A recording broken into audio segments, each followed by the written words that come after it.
ಪ್ರಯಾಗ. ಎಷ್ಟಿದೆಯಲ್ಲ? 3 ಪದ. ಪ್ರಯಾಗ. ಅಂದ್ರೇನೋ ಗುಪ್ತವಾಗಿರ್ತಕ್ಕಂಥದ್ದು ಅಂದ್ರೆ ಅವಳೇ ಸರಸ್ವತಿ. ಯಾ ಅಂದ್ರೆ ಯಮುನಾ, ಗ ಅಂದ್ರೆ ಗಂಗಾ, ಪ್ರಯಾಗ ಅಂತ. ಇದು ವಿಶೇಷತೆ. ಹಾಗೇನೆ ದಕ್ಷಿಣದಲ್ಲಿರ್ತಕ್ಕಂಥ ಈ ಕರುನಾಡ ಜಗನ್ಮಾತೆ ಕಾವೇರಿ ಬಹಳ ವಿಶೇಷತೆ. ಕಾವೇರಿ ಒಂದು ಮಾತು ಕೇಳ್ತಾಳೆ ವಿಷ್ಣುನ, ನೋಡೋ ಗಂಗೆಗಿಂತ ನಾನು ಶ್ರೇಷ್ಠವಾಗಿರಬೇಕು ಅಂತ. ತಿರುಚೇರೆ ಅಂತ ಒಂದು ಊರಿದೆ ಇವತ್ತಿಗೂ. ಅಲ್ಲಿ ಹೋಗಿ ಕೇಳ್ತಾಳೆ, ಇವತ್ತಿಗೂ ನನಗೆ ಮಾರ್ಕಂಡ ಋಷಿಗಳ ಸಮ್ಮುಖದಲ್ಲಿ ವಿಷ್ಣು ದರ್ಶನವಾಯಿತು, ಬಹಳ ಸಂತೋಷ, ಅವಳಿಗಿಂತ ನಾನು ಶ್ರೇಷ್ಠವಾಗಬೇಕು ಅಂತ. ಬಹಳ ಸಂತೋಷ. ಆಗ 3 ವಿಷ್ಣು ಪಾದವನ್ನು ತೊಳಿತಾಳೆ. ಅದಕ್ಕೆ ಕಾವೇರಿನೂ ಶ್ರೇಷ್ಠ ಅಂತೀವಿ. ಅದಕ್ಕೆ ನೀನು ಕಾವೇರಿ ಶ್ರೇಷ್ಠ ಯಾವಾಗ ಅಂದ್ರೆ ಶ್ರಾವಣ ಮಾಸದಲ್ಲಿ ಒಂದು ಶುಕ್ರವಾರದಲ್ಲಿ 3 ರಂಗನಾಥರ ದರ್ಶನವನ್ನು ಯಾರು ಮಾಡ್ತಾರೆ? ಆದಿ, ಮಧ್ಯ, ಅಂತ್ಯ. ಆದಿ ಅಂದ್ರೆ ಮೊದಲನೇ ರಂಗನಾಥ ಶ್ರೀರಂಗಪಟ್ಟಣ, ಮಧ್ಯ ಅಂದ್ರೆ ತಿರುಮಕೂಡ್ಲಿನಲ್ಲಿ ವಿಶೇಷವಾಗಿರ್ತಕ್ಕಂಥ ರಂಗನಾಥನ ನಾವು ದರ್ಶನ ಮಾಡಿದಾಗ ಅವನು ಶಿವನ ಸಮುದ್ರದಲ್ಲಿ ಕಾಲು ತೊಳಿತಾಳೆ. ಕೊನೆಯದಾಗ ಶ್ರೀರಂಗಂ ತೊಳೆದ್ರು ಸಮುದ್ರ ಸೇರ್ತಾಳೆ ಅಂತ. ಸೊ ಅಂತಹ ಕಾವೇರಿಗೆ ವಿಶೇಷವಾಗಿರ್ತಕ್ಕಂಥ ಒಂದು ಸಂಗಮ ಈ ಕ್ಷೇತ್ರ. ಇದು ಯಾವುದು ಈ ಕ್ಷೇತ್ರ ಅಂದ್ರೆ ನೀವೆಲ್ಲ ವೀಕ್ಷಕರು ಏನು ಅಂದ್ರೆ ತಿರುಮಕೂಡ್ಲು ನರಸೀಪುರ ಅಂತ. ನರಸೀಪುರ ಅಂದ್ರೆ ಅಂದ್ರೆ ತಿರುಮಕೂಡ್ಲು. ತಿರುಮ ಅಂದ್ರೆ ತ್ರಿಮೂರ್ತಿಗಳು ವಾಸವಾಗಿರ 3 ಸಂಗಮವಾಗಿರೋ ತಿರುಮಕೂಡಲು. ಕೂಡಲು ಅಂದ್ರೆ ಸಂಗಮ. ಆ 3 ಜನ ಸೇರಿರೋದು ಕಾವೇರಿ, ಕಪಿಲ, ಸ್ಫಟಿಕ ಸರೋವರ. ಎಲ್ಲಿ ಸರಸ್ವತಿ ಹೆಂಗೆ ಗುಪ್ತಗಾಮಿನಿ ಆಗಿದ್ದಾಳೋ ಇಲ್ಲಿ ವಿಶೇಷ ಏನು ಅಂದ್ರೆ ತಿರುಮಕೂಡಿನಲ್ಲಿ ಬಹಳ ವಿಶೇಷವಾಗಿರ್ತಕ್ಕಂಥವಳು ಸ್ಫಟಿಕ ಸರೋವರ. ಯಾಕೆ ಅಂದ್ರೆ ಅಗಸ್ತ್ಯರು ಇಲ್ಲಿ ಪೂಜೆ ಮಾಡ್ತಾರೆ. ಪೂಜೆ ಮಾಡಿ ನರಸಿಂಹನ್ನ ಆಹ್ವಾನ ಮಾಡ್ಕೊತಾರೆ. ಎಲ್ಲ ನರಸಿಂಹನ್ನ ಆಹ್ವಾನ ಮಾಡ್ಕೊಳ್ಳೋದು ಯಾರು ಅಂದ್ರೆ ಭೃಗ ಮಹರ್ಷಿಗಳಿಗೂ ಅಗಸ್ತ್ಯರಿಗೂ ಇಬ್ಬರಿಗೂ ಮೀಟ್ ಆಗಿರೋ ಪಾಯಿಂಟು. ಏನು ಗೊತ್ತಾ ಶ್ವೇತಾ, ಇಲ್ಲಿ ತಮಾಷೆ ಇದ್ರೆ ಇದು ಆ ಕಾಲದಲ್ಲಿ ನನಗೂ ನಿನಗೂ ಒಂಥರ ದ್ವೇಷ ಇದ್ದಂಗೆ.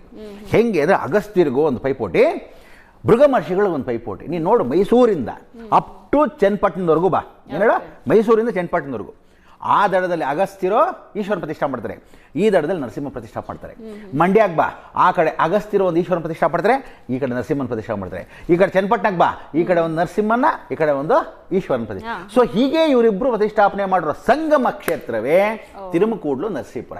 ಆಗ ಅವನು ಹೇಳ್ತಾನೆ ನರಸಿಂಹ, ಇಡೀ ಜಗತ್ತಲ್ಲಿ ಕಾಶಿಗಿಂತ ಒಂದು ಗುಳುಗಂಜಿಯಷ್ಟು ಶ್ರೇಷ್ಠವಾಗಿರ್ತಕ್ಕಂಥ ತಕ್ಕಡಿನ ನಾನು ತೂಗ್ತೀನಿ. ಒಂದು ತಕ್ಕಡಿ ಇಟ್ಕೊಂಡಿದ್ದ ನರಸಿಂಹಲ್ಲಿ. ಅದಕ್ಕೋಸ್ಕರ ಅಲ್ಲಿ ಈ ಒಂದು ಸಂಗಮ ಏನು ತಿರುಮಕೂಡ್ಲು ನರಸೀಪುರ, ನರಸೀಪುರ ಅಂತೀವಿ, ಮೈಸೂರು ಪ್ರಾಂತದ ಈ ಒಂದು ಕ್ಷೇತ್ರದಲ್ಲಿ ಒಂದು ಸಂಗಮ. ಇದಕ್ಕೆ ಗಣಪತಿ ಸಚ್ಚಿದಾನಂದ ಸ್ವಾಮಿಗಳು, ಸುತ್ತೂರು ಮಠದ ಸ್ವಾಮಿಗಳು, ಬಾಲಗಂಗಾಧರ ಸ್ವಾಮಿಗಳು ಅವಾಗಿದ್ದರು. ಅವಾಗ ನಾನು ಹೋಗಿದ್ದೆ. ಆವಾಗ ಒಂದು ಚರ್ಚೆ ಮಾಡಿ ಪ್ರತಿ ವರ್ಷ ಎಲ್ಲ ಉತ್ತರದಲ್ಲಿ ಆಗುತ್ತೆ. ನೀನು ಹೇಳ್ದಂಗೆ ದಕ್ಷಿಣದಲ್ಲಿ ಒಬ್ರಿಗಾದರೂ ಬೇಡ ಒಂದು ಸ್ನಾನ.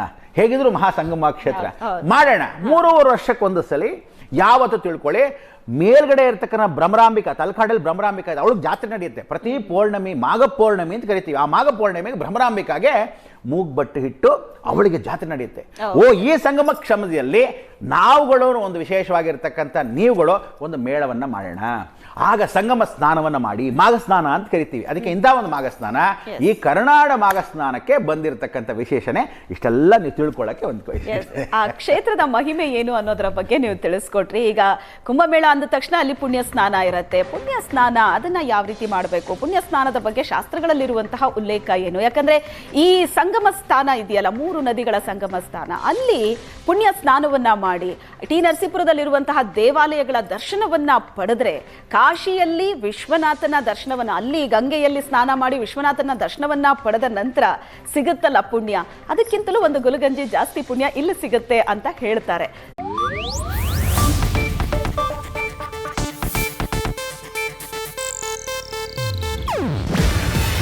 ಇದು ಏಷ್ಯಾನೆಟ್ ನ್ಯೂಸ್ ನೆಟ್ವರ್ಕ್ ಪ್ರಸ್ತುತಿ.